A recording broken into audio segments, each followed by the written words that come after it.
In the 2011 general election, more than 1 million New Zealanders didn't vote.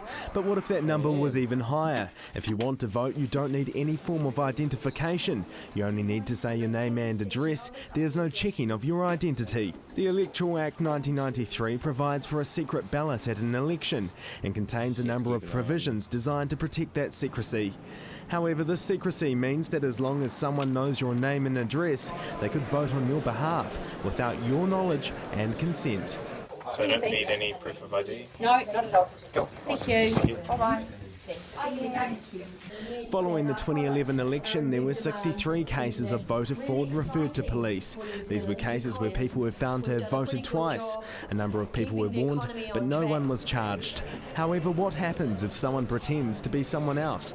Most of the voting booths are held in community halls, where there are often no security cameras. In a statement, the Electoral Commission says voting staff could potentially recognise someone impersonating another voter.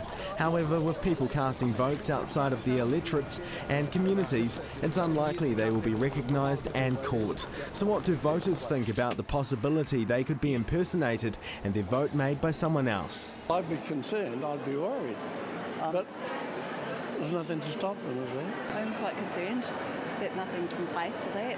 Yeah, it is concerning. I was not aware of that, actually. Well, I would have thought that you would have to show some sort of ID. It would just make sense. Well, you should have to have some ID.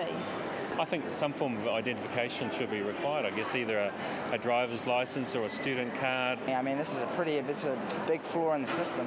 The voters we spoke to say New Zealanders should have to produce ID before they're given their ballot papers. That's the system in other countries. At home in Canada,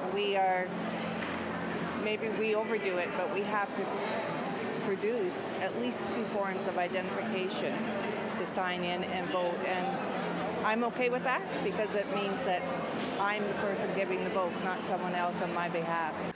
Is voter participation and privacy more important than protecting our elections against voter fraud? Marcus Gibbs, CTV News.